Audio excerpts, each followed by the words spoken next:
서람의 좋은 음식.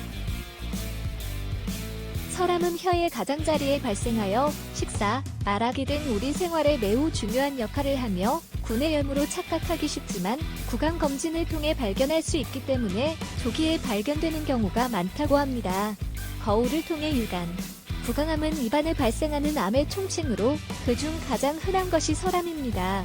이번 시간에는 서람에 좋은 음식 어떤 것들이 있는지 정리해 볼게요. 구강에 발생하는 암은 식사, 말하기 등 건강하고 사회적인 삶을 영위하는 기본 기능에 큰 영향을 미치기 때문에 치료는 질병 근절을 목표로 할 뿐만 아니라 삶의 질 유지도 고려해야 합니다. 서람은 거울을 보면 알 수 있는 암으로 초기 병변은 크기가 작고 뚜렷한 증상이 없는 경우가 많지만 혹이 치아에 닿으면 통증이나 출혈이 동반될 수 있는데요. 상태가 진행됨에 따라 궤양으로 변해 지속적인 통증이나 출혈을 일으키거나 강한 구취를 경험할 수도 있습니다. 혀의 뒷부분은 잘 보이지 않는 곳이라 스스로 알아차리기 어렵고 치과 치료 중에 발견되는 경우가 많다고 알려져 있습니다. 어떤 경우에는 서람이 목의 림프절로 전이되어 빠르게 진행될 수 있습니다. 혀는 혈액과 림프의 흐름이 좋은 근육이기 때문인데요. 일반 구내염이라면 1에서 2주 정도 지나면 자연스럽게 낫는데요. 하지만 지난 2주 동안 구내염이나 기타 덩어리가 호전되지 않는다면 서람을 의심해보시고 병원에 내원하셔서 상담을 받아보시는 것이 가장 좋습니다. 서람과 구내염은 다른 질병임에도 불구하고 비슷한 증상을 보이는 경우가 많아 서람을 구내염으로 착각하고 무시하는 분들이 많습니다. 혀 표면이 거칠고 여드름이 난 경우 특히 주의하세요. 서람의 원인은 다양하지만 알려진 위험 요인 중 하나는 음주와 흡연입니다. 서람, 하인두암 등 두경부암은 일반적으로 남성에서 증가세를 보이고 있으나 성별에 따른 차이는 음주나 흡연 습관에 따른 것으로 생각되는데요.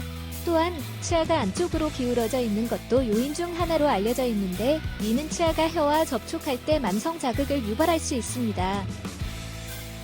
서람 수술을 받은 환자들은 혀의 구조 변화로 인해 음식을 씹는데 어려움을 겪는데요.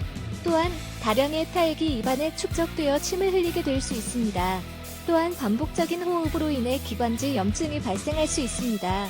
따라서 수술에 따라 음식을 잘 씹고 삼키는 것이 중요합니다. 처음에는 식사에 익숙하지 않고 음식을 제대로 삼키지 못하기 때문에 소화불량을 겪는 경우가 많습니다. 서람에 좋은 음식 요거트는 위를 보호하고 소화를 돕는 데 매우 도움이 되는데요. 딸기 요거트나 블루베리 요거트는 서람 환자의 비타민 결핍을 보충할 수 있는 훌륭한 간식인데요. 서람 환자는 수술 후 입이 건조해지는 경향이 있는데 이러한 건조함은 입안에 세균이 자랄 수 있게 해주기 때문에 좋지 않은데요. 남성은 매일 1.5리터 이상의 물을, 여성은 매일 1리터 이상의 물을 지속적으로 마시는 것이 좋습니다. 버섯에 함유된 베타글루칸 성분은 면역세포를 활성화시켜 면역력 강화에 도움을 줍니다. 또한 베타글루칸은 항암, 항산화 효과도 있고 유해한 박테리아와 바이러스를 제거하며 질병 치료에도 긍정적인 효과가 있습니다. 지금까지 알려드린 서람의 좋은 음식 챙겨서 식단으로 꾸준히 섭취하고 건강을 되찾도록 합시다.